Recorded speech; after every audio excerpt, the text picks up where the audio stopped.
So when's the explosion going to be? Is it going to be when I take a sip? Or when I put it down? Or when I start the news? No, there's not going to be an explosion in this intro.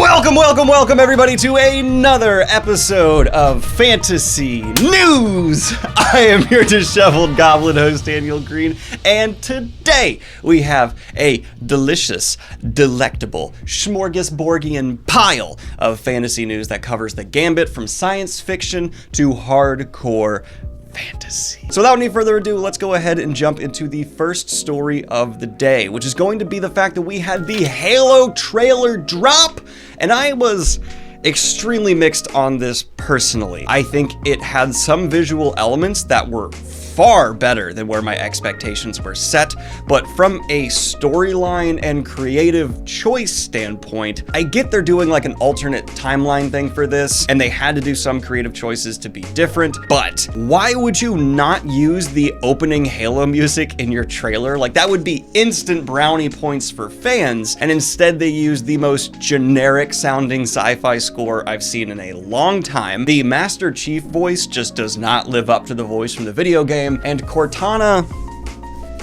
she looks like she's gonna get really mad at my waiter. But aside from those substantial complaints, there was a lot here that I still thought looked pretty darn cool. I'm just more skeptical than I was, which isn't the best reaction to a trailer, but of course, I'm very curious for your reactions in the comments down below, and I did love how the Covenant looked.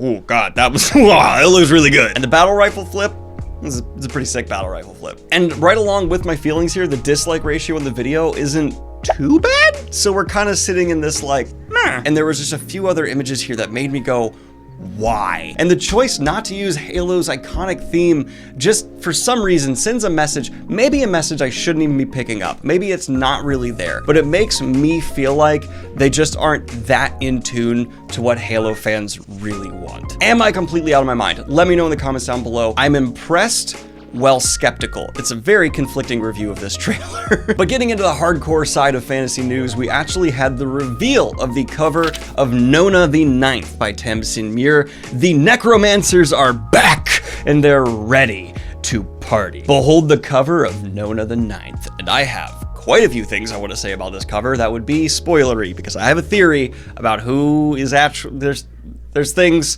it's not, this is one of my most anticipated upcoming reads, and I cannot wait to see where our lesbian necromancers go next. Lesbian necromancers in space. One of my favorite ways to summarize a series ever. This video is brought to you by Campfire, and if you don't see how bomb of a deal they are after I cut to the chase in this ad spot, then I'm gonna leave you dead on the side of the road like a headless mouse, because Campfire is a cutting edge, I mean bleeding baby, software company that allows you as a writer to organize your thoughts, get an advantage on what previous generations could do, and percolate pages with your ideas in organized manners. Don't you think Tolkien would have been able to write even more, achieve even higher highs if he could keep all of his stuff straight and not have to go, but I meant that the whole time later on, because he was a bit of a disorganized guy who only had paper. Well, now you got charts, maps, all kinds of timeline work. Campfire is here to help you turn that just idea of a world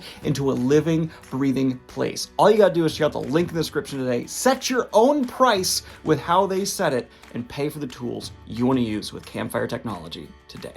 And in news that's going to make a lot of people go, okay, but going to make Malazan fans go, finally! Subterranean Press tweeted out, early noticed, we're pleased to announce that pre-ordering for the long-requested, signed second printing of Guardians of the Moon by Steven Erikson will begin January 31st of 2022 at 12 p.m. EST. So yes, as of recording this, it's currently live, and if you are watching this, it has been up for quite some time. Hopefully, there's some still available. And to the Malazan fans in the audience who just found out about this, covering it here in the news, I'm sorry I couldn't get it sooner. I'm sure you're opening another tab right now and checking. Is it there? I hope it is for you, bud. I really hope it is. And in a last-minute quickie news insert, we're taking out the trash, but also Sony has acquired Bungie. So it seems not in response. Obviously, this takes way too long for this to be in response to what Microsoft did. But it seems that Sony has acquired Bungie, which is a similar move to what Microsoft did, just on a much, much smaller level. Much. And in very cool Wheel of Time news, it seems that one of the scripts signed by the cast is currently being auctioned off for a cancer charity. So if you would like a chance to win one of the Wheel of Time scripts signed by the cast, link of course down below. I'll go ahead and be donating about 50 bucks myself, just flat out to the organization. Anytime we're doing charity stuff through the sci-fi fantasy lens, I love it. I'm gonna promote it. And we actually got another cover reveal that was interesting in the sense that I want to know your all's reaction to it, because the Hourglass Throne by K.D. Edwards was shown to us, the Tarot Sequence, Book 3. I can tell this is a very good execution of this art style, but this art style is not personally what I like for my fantasy covers, so I'd like to know in the comments down below, specifically if you really enjoy this style of art, what you think of it, and if you don't, what style is actually your personal favorites, because we've gone through in recent years like the minimal, very white ones, the hyper realistic, like photographic looking art. There's been waves that die out and, you know, coincide with each other constantly, but what is your personal favorite to have on your shelf? And then for some reason, IGN got to do the exclusive announcement saying IGN can exclusively reveal the trailer, release date, and voice cast for Impact Winter, a new Audible original series set in a world where the sun is a distant memory and vampires rule what's left of the planet. Cool premise, no problem with that. But why in the world is IGN doing this? I have never in my life associated them with anything to do with audiobooks. And oh, guess what? If you click the link, 404 error, it's broken. IGN, when I first started covering things you announced, very often my audience would have negative reactions saying like, IGN, they just always screw things up. Usually I'd be like, oh, there's only usually a couple small problems with everything they cover. Now it's just gotten to the point where I look for the issue, because there's going to be one, and oh my god, the link itself is broken, and it's been up for over an hour now, and it's still broken. I don't get you. Now, in my personal favorite piece of news we're going to be covering here today, Mary Shelley is reportedly getting a biopic created titled Mary's Monster. And a lot of people like to say Mary Shelley invented the sci-fi genre, and I agree in some ways she actually did. But more importantly, the sentiment that Mary Shelley is massively underappreciated in modern sci-fi fantasy is something I wholeheartedly agree with. So seeing a biopic that has the potential, even slightly, to boost like the average layman, you know, person walking on the streets understanding of Mary Shelley's importance to fiction and literature, I'm all for. Now, the company behind this, Fullwell 73, I looked into, and I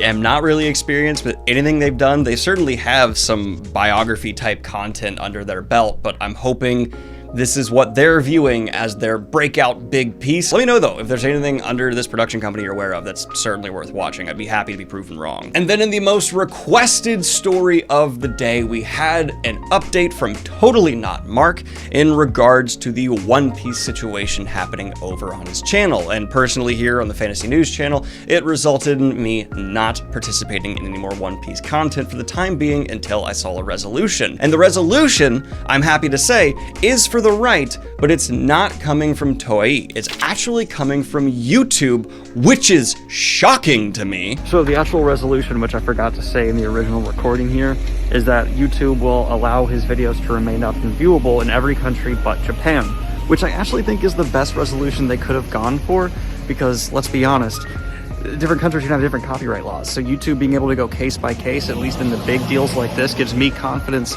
as a creator that if all of a sudden a bunch of my videos were struck because of some other country's content laws, I'll eventually have some resolution that seems fair for all parties involved to the biggest extent we can expect. But due to the fact that this is a clear abuse of YouTube's system, they seem to have sided with Totally Not Mark and put all of his videos back up. Wow, what a great resolution. Personally, I do think YouTube is an outstanding platform. I make my living here, and I'm very happy to be a part of it. There are many things to criticize, some overblown by other content creators for clickbait, but I did not expect them to make this right and decisive a call, especially not this quickly. Usually it takes a lot longer for stuff like this to get resolved. But the biggest effect for personally me here in my audience is I will be resuming creating One Piece content later this week. Yay! And as a wider whole, I hope this is the start of a trend of YouTube more aggressively defending their content creators. This actually inspires a lot of faith from me personally that YouTube might care more than we've previously thought, because largely they have just ignored content creators in issues like this and sided with big companies. But in a violation this egregious, finally, YouTube is stepping up and going, no, you're wrong, we're gonna side with our guy. And that's just kind of, yay. There is a line. I know there is a line now. And personally, career-wise, that makes me really happy. But this has been your latest episode of Fantasy News. Like and subscribe if you have not already, and hit the Patreon if you want to support what I do here. Check out my books, Breach of Peace and Rebel's Creed, if you're interested in some, I've heard people say horror steampunk fantasy. I'll take it. And most importantly, make sure you have an awesome day. Have a good one, y'all. Peace.